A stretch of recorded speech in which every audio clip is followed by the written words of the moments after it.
Welcome, ladies and gentlemen, to the Wednesday edition of our live offerings here at Inside Texas Football, sponsored by InsideTexas.com. Please join us over there. It is the off season, but it's your favorite month of the off season, Eric, and that is June.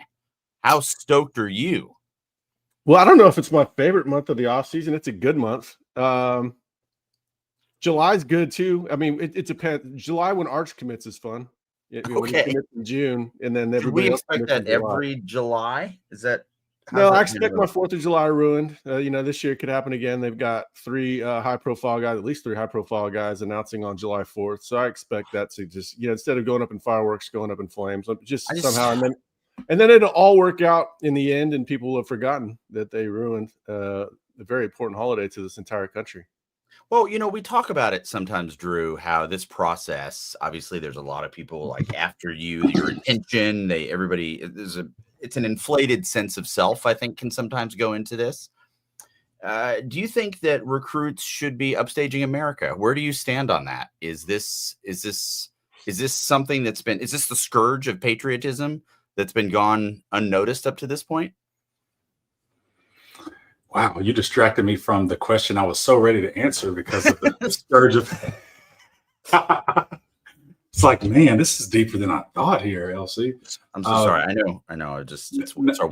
The cycle has changed so much, and I know it's been normal for Texas and really normal over the last really several years now that officials happen in June, and then this is the time where kids, they're off school, summertime. It really makes sense naturally for them to take their officials now rather than later. But there are also just so many other implications this year impacting NIL and impacting timelines, impacting recruiting. So I think that's probably, more so than Texas doing a great job of planting seeds years ago and then bringing recruits back and hand selecting the guys they want on campus this year. And us knowing and having confidence that regardless of how June or July, or even going into August, specifically August 13th for Eric. There's some, we just know that Sark is going to sort it out with the staff. They're going to find the guys they need and the guys they want. But we do have to keep a close eye on the house settlement and just how things will change or shift. Because we have had an opportunity to just kind of let the market settle. And if there's some guys we really, really want, we kind of know the number, if you will, or we know what it's going to take to get them, we have an opportunity to really spend until December to figure that out. So there's a lot of uncertainty, but I think the plan above all else is have guys fall in love with Texas and the opportunity to be at Texas, because that holds value beyond just the dollar. So that's the season we're in. Eric, is this where, if someone is just checking in today on recruiting, what percentage of the class do you think is in the boat, as it were? Well, they've got 8. I would say either somewhere, a quarter to a third. I think they'll go above 24. And they've got a lot of needs. They've got to go big on offensive line. They've got 2 committed. They've got maybe 1 wide receiver committed. They're going to take 3 or 4 there. They don't have a linebacker committed. They need 3 there. They don't have a D tackle committed. They need 3 there. So they've got a long way to go in this class, but they're set up very well. Right at this point, we just measure who's on the big board, who's coming in for official visits, where do they stack up against the competition. They've got a lot of hard-fought recruitments ahead of them. There's no doubt about that. I was on the phone today with somebody in the Southeast that was giving me the lay of land on some of these guys. And, every school is going to put up a fight for one individual guy. Texas might have, 10 other schools dusted for one guy they really want, but then there's that Florida wants Jaraylen McCoy above all else. Well, Texas is going to have to do a lot to get that kid. They want Vodney Cleveland. Texas is going to have to do a lot to get that kid. And then it's Alabama for Xavier Griffin. And, all these guys have at least one school that is going to really push up the price. And so it's a very difficult time, but it tends to work out with recruiting at Texas, even if it doesn't play out as prettily and easily and cleanly as fans would like. That's not the way to recruit. USC has 28 kids committed right now in the number 1 class. I would not trade position with them for anything. Yeah. Just our friend is throwing in the old super chat here. Thank you, HuffText, for being in the chat. Asking specifically about, is it Ojo or Oho? How would you go with that one, Eric? Well, if he was from South Houston, maybe Oho, or Southeast Houston, but I'm going to go with Ojo on that one. Okay, fine, fair enough. We're doing some regionalism there. I get it. And then Yeah. KJ Edwards, top 5 national DL or verbals prior to first kick in Columbus. Well, I guess this is pretty specific. Where do you think you land on this one, Eric? Well, Edwards announces August 2nd. I do think Texas is the favorite for him. I would be, nothing surprises me in NIL era. Sure. Well, that one would surprise me if he ended up elsewhere. Ojo, I don't think has a date set. I can't recall if he does. You're talking about Ohio State and Florida all in right there, pushing up the market. A&M's trying as well. Texas leads there. I think he's probably right on that prediction before Columbus. There's a long way between now and Columbus. Yeah, it's true. But I don't care when they get Ojo. It could be tomorrow or it could be on signing day, and it doesn't matter because once he's in the class and sign when it's time to get on campus, that's all that matters. Let's hear from one of our favorite sponsors. I'm just going to say, guys, you probably need a fiduciary financial advisor, and I've got the guy for you. His name is David McClellan with Forum Financial. He works broadly and deeply with his clients as a financial life coach, and he should know something about coaching because he won several national championships as a swimmer for the University of Texas. He specializes in financial planning and has contributed numerous articles to Kiplinger on the topic of retirement tax bombs. So contact David today to be your fiduciary financial planner and schedule a 1-hour consultation to assess your financial situations. The free consultation is available, so just give him a call. The number is 312-933-8823. That's 312-933-8823. His email is also in the description below. I want to switch topics real quick, Eric, because I have a question from the board. In fact, I'm gonna show you this board, and it's not a question necessarily from a member of the board. It's a question from me about the board. We've just added Wichita State infielder Josh Livingston in the portal, which I think is very important. I do have an editorial question, and that has to do with enhance. Let me just get over here. Enhance. How old is this infielder, Eric, that we just signed? Yeah, I think that's actually Schlossnagel. I could be wrong there. Yeah, sometimes that tells you that we need to build out that video bank a little bit, or that picture bank a little bit more, because apparently we don't have any Wichita State Shockers in the database. So sometimes we have to default to somebody somewhat relevant to that. So that in a baseball uniform, I get it. Yeah. We Wichita State, a picture of a baseball. Exactly. We got some news. Well, this news came out yesterday, I believe, but the 2026 College Football Hall of Fame ballot has been revealed, and our very own Casey Hampton is on that ballot. And I'm really happy to talk to you about this, Drew. I'd love for you to share any thoughts you have on Casey.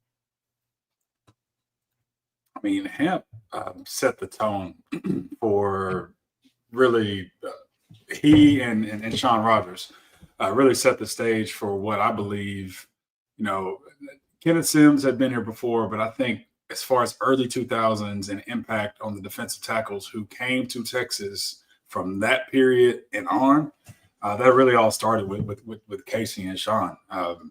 Hamp was one of a kind. I mean, the number of tackles these guys used to make as defensive tackles was crazy. It does speak to the difference in the game during that time. He was one of a kind, man. So big shout out to him. I've seen a lot of names on this list that It's have been here and may continue to be here longer than they probably want or forever. Hopefully Hamp doesn't become one of those, because people do get distracted or just simply forget how great he was during his career. But shout out to Casey Hampton, man, for being on this list, but not just for this list, but for what he started as what I feel has been just an ongoing legacy of defensive tackles and greatness in that room. Because, he was a difference maker for the team during that time. And I think if we had to say there's any room that has led the pack in performance and leadership and development since Sark has been here, it's been our defensive tackle room. So good stuff, man. Shout out to Casey. Well, do you have any thoughts on this, Eric? Because I mean, this was a guy that just a super athlete. I mean, when you talk about, you know, they have the size, but he was one of those, to use this as positively as I can, just an absolute freak, to be able to have that size and that quickness was just unreal. He moved like a 340-pound running back. You know, he kind of answered the question what a 340-pound running back at D tackle would look like. But yeah, I've got nothing but great memory. I'm trying to remember what his stats were, but they were insane, as Drew was saying, from a tackle perspective. You know, and then it's funny, he got to Pittsburgh, and then the exact opposite happened. He still had a very profound effect on the entire defense, but it was usually occupying 2 or 3 blockers. He might have a dominating season in 30 tackles, but in college he was a wrecking ball for sure. And man, you know, we saw Tavondre Sweat win the Outland the other year, a couple years ago. Byron Murphy had a really productive year, but I think it's that tandem of Hampton and Rogers will always stand out to me as the best duo at Texas that I've seen. I want to transition over a little bit here to some team news, but before we do that, let's hear from our final sponsor tonight. This video is brought to you by Luxe Kitchen and Bath. Luxe has been offering high-end kitchen and bathroom remodels for 3 generations throughout the greater Austin area. With 5-star review after 5-star review on Google and Facebook, and an A+ rating from the Better Business Bureau, you can put your faith in Luxe Kitchen and Bath's award-winning designers and skilled craftspeople to bring to life that dream vision of your special home. But that's not all. Luxe's all-star team provides full remodels, large additions, and even commercial build-outs as well. So call Luxe Kitchen and Bath at 833-358-LUXE today. Or visit luxekitchenbath.com to discover where quality meets luxury and begin the process of transforming your home. Get a free quote today by calling 833-358-LUXE. That's LUXE. Or by visiting luxekitchenbath.com. Link in the description. So Eric, we just hit June, obviously. Where is the team in their kind of calendar process journey leading up to the season? What's going on with them right now? Well, they're hitting the ground running as far as workouts go. They came back Monday, and it sounds like the staff is showing no quarter. They want to make sure and check and see how good a shape these guys came in after having a much more relaxed May. So they're hitting the ground running. Had a couple phone calls tonight. I'm going to be breaking out a lot of articles over the next 24 hours, covering pretty much everything I've heard. Probably the best thing is, you know, pretty much everybody is healthy and full go except for CJ Baxter, which we kind of expected. He won't be ready to go until August. But Derek Williams back and running full go. Colton Vosick, no sign, probably the healthiest he's ever been since his time in Austin. Zena is back. Anybody that missed spring is back. DeAndre Moore is looking good. So that's the main takeaway, but there's a whole lot to go over. I swear this is by far the most excited I've been about Texas since going into the 2005 season, where out of that Rose Bowl of beating Michigan, everybody was high. VY kind of became VY in that Rose Bowl, and everybody was excited about the pieces they had across the board, secondary and all that. This is the most excited I've been about that Texas since that season. It seems like going into this area this part of the season that we feel like now, okay, look, all the pieces are in place. This is obviously a brand new shiny toy that the fan base gets to play with in an Arch Manning, getting to see what he's capable of. I'm curious with this type of stuff though, how much of your confidence, I don't want to say hype, but your confidence has to do with the fact that Sark now has a quarterback that might be able to open his playbook up a little bit more. Well, that's a big part of it. You know, we've talked about the scheme changes and alterations all off season. That is a big part of it, but it's just a team-wide mindset, the culture, the level of experience. The defense is going to have the best. I think Texas has the best defense coming into the season. Sets an extremely high floor. This year, the defense is going to get a lot more help from the offense and special teams, whereas last year they were on an island far too often. I just think it's the most complete team in the country, and I love the mindset. I'm going to have a lot more on that in the next day or so. I just love where this team is at. So people are going to want to either read Inside Texas or tune into the Inside the Program on Friday morning for a more complete breakdown of what we're hearing. What has you excited about the team at this stage, Drew? Like where we are here at the top of June? I mean, between June and July, before you get to August camp, I mean, this is where the real work I feel is done. I mean, you go in the spring, you know, season finishes, you heal up, you stay in shape, you start getting stronger, you go into camp, you're learning the defense, you're connecting with your teammates and everything else. I think this time of year, this is the time of year where certain guys will find a way to hide. If they don't really want to press and be on. And I don't think that's involved in this culture. But what I do feel is though this is where the biggest jumps and leaps can be made. This is the time where the way guys develop between now and August, maybe the difference between what our recruiting board looks like at certain positions, just depending on how things pan out. So we will continue to have coverage inside Texas on how things are developing, but there's going to be a lot of decisions made, how you're working out, how you're drinking, how you're eating, how you're preparing, how you're studying, how you're bonding with your teammates. Like this time of year is where I think a lot gets lost in between. Are we going to be great or not? In a previous video, Drew was saying that, what are these guys doing when the coaches aren't around is very big. And what I'm hearing about the way these first workouts have gone, they've been brutal, but guys are responding very, very well to them. Some guys are running PRs on speed times. We'll go into that a little bit. Obviously, they're right within their weight targets for the most part. The Tory Becton sets a sort of a weight guidelines that he wants these guys to return at. Pretty much everybody was right there, pretty much in the range that he was looking for. So I think they won May, according to what Drew was looking for, which is a very big part of the offseason. Coaches can't be with them the whole time. And that helps you really springboard into the true summer when it's, now they're meeting with coaches. They're going through 7-on-7. It hits a whole nother gear. July is pretty much more of the same. And then they get a couple days off, and then it's August, and you better be ready by then. But what they do between now and then is going to help settle. Guys can lose a chance to start in the offseason. It's, everybody thinks it just happens during spring ball or fall camp, but you can absolutely lose a starting spot in this part of the year.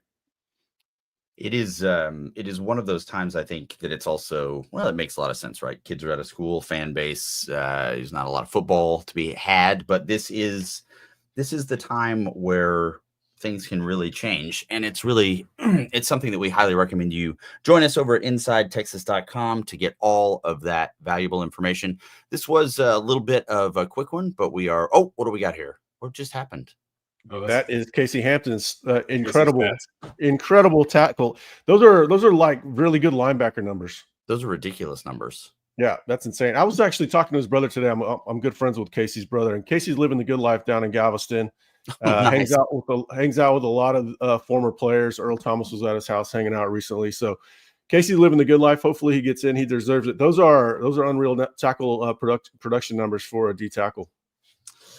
It's yeah. I mean, this is why he's going into the Hall of Fame. Absolutely. All right, guys. Thanks so much. We'll see you next time.